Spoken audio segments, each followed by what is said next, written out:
Welcome back, friends, to another Dissidia Final Fantasy Opera Omnia video. Lids87 here, and in today's video, we're going to be talking about the upcoming support campaign banner for the next dimensions and transcendence. Before I do get into it though, friends, please remember to hit that like and subscribe button as it truly helps out the channel.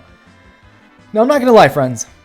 This kind of sort of got away from me. I got confused and I thought this banner was later this week. So you're not going to be seeing this video in its standard infographic state. I did have a 4-day weekend where the in-laws visited. So yeah, I snoozed on this banner. So I am going to be using another source to talk about these characters. All right, friends, so just throwing that out there. I apologize, but I did want to have a video out for you guys to help you reach the decision if you're undecided about this banner.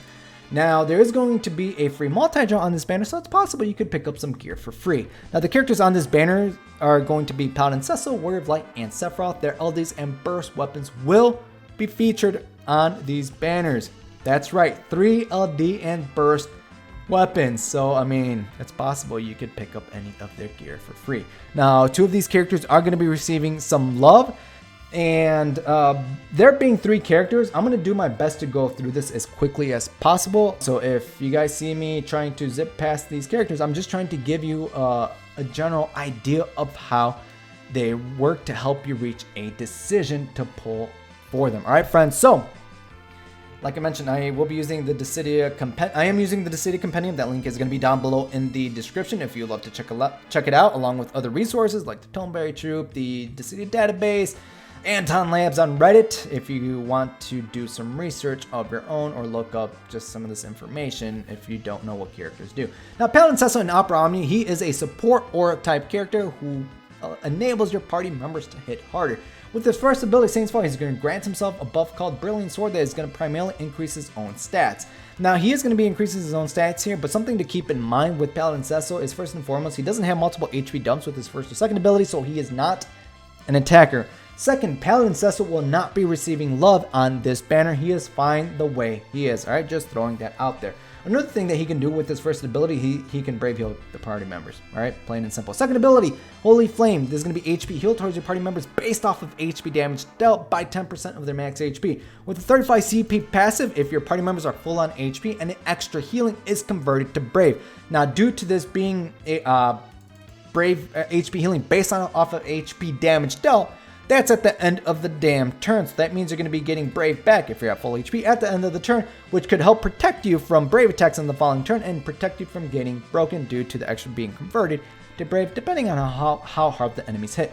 Now, Paladin Cecil will grant himself a buff with this called Divine Shield that is going to increase your party's defense by 80%, increase of Brave regen, and HP regen. With his additional ability, he will enchant your party members with Holy, and that comes into play with his EX ability, Paladin Force, because his EX ability can inflict Holy Resist down on all the targets. Now, with his limit breaks for this, when the quest begins, his EX gauge will be filled to the max, so you could start the quest off with that.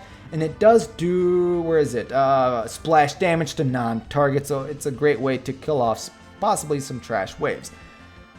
Now, with his EX ability, he does grant himself a buff called Light to Run the Dark. Again, he's going to increase his own stats with this, and with his character boards, he will increase the party's stats very, very small by attack and max rate by 5%.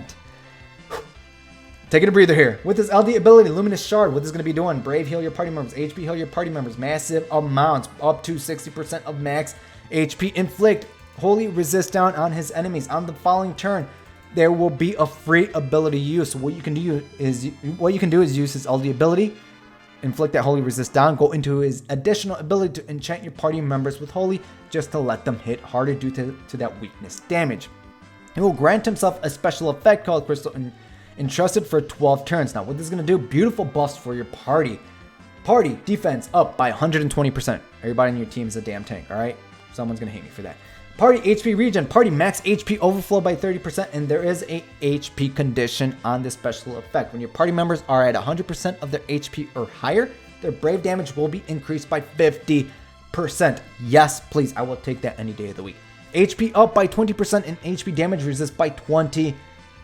Again, the condition is that they have to be at 100% HP, so just be careful with those bosses that are extremely aggressive. Use his LD, use his second ability, heal your party members back up, take full advantage of that brave damage up. With his burst weapon, his burst effect, party-wide benefits, party brave gain, overflow limit is going to be increased. Party brave damage up by 50%, 100% brave damage up stacked with his special effect. That's going to be beautiful. HP, an additional HP regen by 10% when the quest begins. Brave gain by 100% of current max HP. Party members, there's going to be another HP, 100% HP condition, but if they meet that condition, brave damage cap and max brave damage and max brave caps are going to be increased. His call actions, Holy Flame. What this is going to be doing is that this is going to recover up to 30% of party HP, so that's not bad. And this is going to give Holy Flame Call to the caller for 6 turns. That's going to increase the party's defense by 40%. His LD ability call action, Luminous Shard, Brave heal the party, HP heal the party, inflict Holy Resist down on your enemies while also giving the caller a 3-turn caller effect that is going to further increase your party's defense by 120% and give them that max HP overflow by 20%. Not bad overall as a call action. Beautiful character when it comes to increasing your party's damage because of the auras, the Holy Enchant, and the Holy Resist down. The second character we're going to be talking about is going to be Sephiroth. Sephiroth is going to be receiving a rework and LD board, so he's going to be hitting a lot harder. Long story short is he's going to be pretty much brave healing in between each HP attack that he does. For example, with the second ability Octa Slash, he's going to brave heal himself. He's going to dump out the HP, do some brave plus HP attacks, brave heal in between. Another set of brave plus HP attacks followed by, well, the last HP attack is going to do 20% HP splash to his enemies. You read that correctly, HP splash. Sephiroth now has AoE abilities built into his kit. Second ability with HP Splash. His first ability, the Brave Hits, are AoE, with the HP damage being split across all the enemies. Now, the way Sephiroth works with his first and second ability, he does have a buff called Genova, a stackable buff up to 5 stacks. Now, the way you increase is by using his second ability. His first ability only increases the stacks by 2 if he already has Genova active, so just keep that in mind. Now, what this is going to be doing for Sephiroth is going to increase his speed, attack, and max brave based off how many stacks he is at. Speed can go all the way up to 300%, attack can go all the way up to 50%, and his max brave can go all the way up to 100%. This will also decrease the enemy speed by 10%, so you want to be at 5 stacks of Genova because Sephiroth is a pretty slow character. So the faster you get to Genova, the less likely the enemies are going to act before him. With his additional ability, he's just going to further increase his stacks. That's pretty nice. Black Materia, his EX ability. This is gravity based in Omnia. Gravity based is magic. Now I say gravity based because gravity in this game, it completely ignores defense. It ignores brave damage reduction. And what this is going to do, this is going to reduce the enemy's brave based on Sephiroth's attack up to 5 times AoE. But this does not break the enemies, just keep that in mind. And this does not work against shields. If the enemy has shields, you use his EX ability, it will literally only affect the enemy's brave. You still have to brave attack that enemy to lower that enemy's shields. On the following turn, there will be a free ability use. Now, with his EX ability, he does grant himself a buff for reunion. He does start off with 3 stacks. Yes, with his passive 2 out of 3, he starts off the quest with 3 stacks of reunion. Use reunion 2 more times, you're going to be at 5 stacks. This is going to further increase Sephiroth's max brave and brave regen. Max brave all the way up by 40%, brave regen up to 200% of imp brave. With his LD ability Scintilla, this is going to be hitting like a damn truck because of his LD boards. Now, currently right now, Scintilla inflicts a debuff called Cellular Erosion for 8 turns. Now, what this is going to be doing, this is going to increase that enemy's brave damage they receive by 30% on top of a sapped effect of 10%. So, not bad to further increase your party's damage. You guys already saw that Paladin Cecil gives your party members 100% brave damage up. Stack this on top of this 130% brave damage up for your party members. Yes, please. And that's only 2 party members. Throw in a third one because why the hell not? Now, with his LD boards, his LD extensions, you're going to be seeing some love to his kit. He's going to hit much harder. Brave heal by 300% of attack, HP attack. 8-hit group brave plus HP attack. Brave heal. Then another set of 8-hit group brave plus HP attack. He's going to inflict cellular erosion with a gold frame. Cellular erosion is now a gold frame debuff. Our second gold frame debuff. What does that mean? It cannot be cleansed. All right? It cannot be cleansed. So permanently, or I guess as long as the debuff counter is still up, or the duration is still up, 30% brave damage up against that enemy, and he will gain access to a new stackable buff called Bringer of Despair for 12 turns. Bringer of Despair is going to further increase his attack, int brave, max brave, gained and stolen max brave overflow up to 30%, and this will increase his HP damage up by 10%. With his burst weapon, his burst effect, he has a very unique burst effect in the fact that this will set the enemy's brave to 0 after every single ally's and enemy's turn. So it is very unique. You don't necessarily need this. You're fine enough with his LD weapon, but if you do happen to have it, or if you do happen to have him as a friend support, then you have that effect on your composition, right? Now with his call actions, Octa Slash is going to do damage on the enemies. The caller Octa Slash effect for 6 turns, which is going to decrease the speed of all enemies by 10%. With this LD call action, Scintilla, this is going to inflict that gold frame cellular erosion as long as you have the extensions and for 4 turns. So you're going to benefit from that brave damage resist down and the sap effect. Now, something to keep in mind with Sephiroth, I only know this from playing the JP side of the game, is that even if you use his Octaslash call, he will still inflict that cellular erosion debuff. So just keep that in mind to take full advantage of more turns. I would say, 8 turns total of cellular erosion. All right, let me know if this works for you on the JP side of the game. But I only know this from playing or using him on the JP side of the game. Very, very useful. Now, the final character we're going to be talking about is going to be Warrior of Light. Warrior of Light in Opera Omnia, I'm going to say, is the best damn tank in the game. No ifs, ands, or buts. He is the best tank in the game when it comes to survivability for your party members. He does that with his... He starts it off with his first ability, Shining Shield, which he grants your party members a buff called Shield. What does this do? It grants your allies a shield value based off of his int brave. So the higher his int brave, the higher the shield value, and this will literally negate brave damage based off of the shield value. So let's say you get a shield value of 10, for example. The enemy does 5 brave damage. This is only going to affect the shield value, so the shield will go down by 5. All right, so just throwing that out there. A huge majority of time with Warrior of Light on your team composition, you're not going to be receiving brave damage to your actual brave. It will all go towards the shield. Now, he does grant himself another buff called Wield of Light. If you do see this, his max brave up, and also with the second ability's attack up, this is all, he did receive a rework before. This was all made into one buff, and that's Wield of Light. So just keep that in mind. This is going to give the party brave regen, increase their max brave, and increase their attack up. And while this is active, this will, Warrior Light will gain access to his brave attack plus HP attack plus. Gosh damn, I need a breather. Whew. All right, here we go. His second ability, this is going to inflict target lock on his enemy. He also gain shield for himself. Target lock, he becomes a taint, taunts the enemy, so all the attention will be towards him unless it is AoE damage. He will also grant himself 2 generic buffs, one of them being int brave up, which is going to further increase his brave, which is very healthy for his shield values. And the second one is elude, which is going to increase his debuff evasion rate.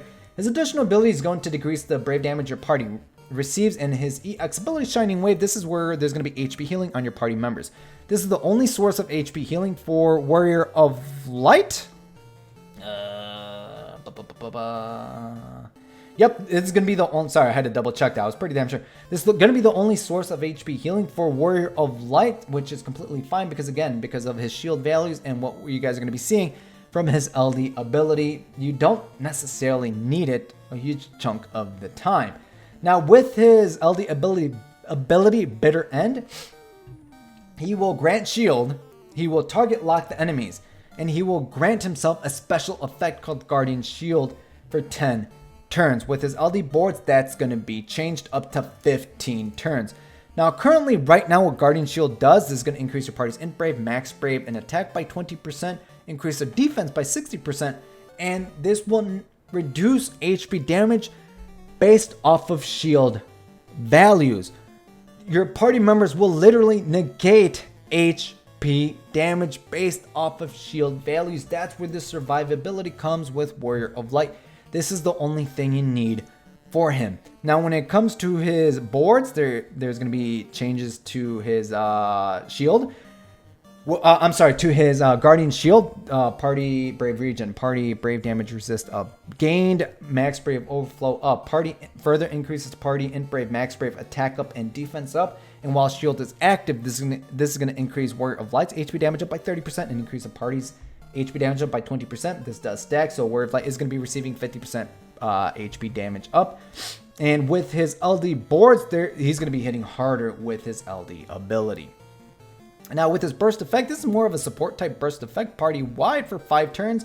What's it going to be doing? Party stolen and gained overflows by 50%, and while your party members have shield, at the start of their turn, they will brave heal based on shield value. So literally just massive amounts of brave healing for your party members. With this call action, Shining Shield, this is going to grant your party members shield, which is going to save them from brave damage. And with this LD ability call, this will grant them a special effect for, the bitter end call, not the special effect, bitter end call for 3 turns.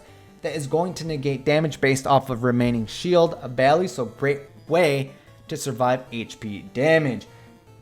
Gosh damn, that was long.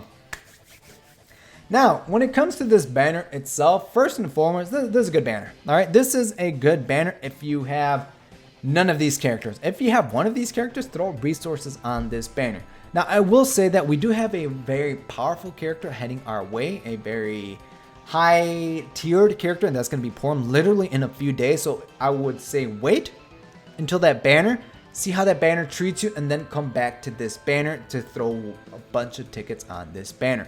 So you guys saw we have Paladin Cecil, amazing auras for your party, and he was used by JP players during the start of the Lufenia Plus era due to his aura. So if you're brave enough, take them on there. Of course, you got to stack all these other types of auras on your team compositions, but I had to throw that out there. Now, even if he's not on your team composition, you guys saw even with his LD call actions, if you guys have him already, he does some nice healing as an emergency heal with his LD ability call action. Warrior of Light, amazing tank when it comes to survivability for your party members, and his call actions are very useful, used in the Lufenia Plus era to help survive against HP damage. I know the big one where he was used often was during the Shiva Lufenia Plus. Even now, if you're a new player, if you don't have Warrior of Light, and if you do pick him up, at least you need at most his LD weapon. He's gonna help you survive a lot of content. Lufenia content, that's gonna vary on the rest of your roster, and depending if you can meet the Lufenia orb conditions, but anything aside from that, you're gonna do just fine. Sephiroth, amazing attacker with his rework, with his LD boards, having that gold frame debuff, that carrying over to his call actions. He's gonna be an amazing call action to allow your party members to dish out more damage, again, because that enemy is gonna be, their brave damage resist is going to be decreased by 30%. Now, do you necessarily need Sephiroth? No, and again, that's coming from a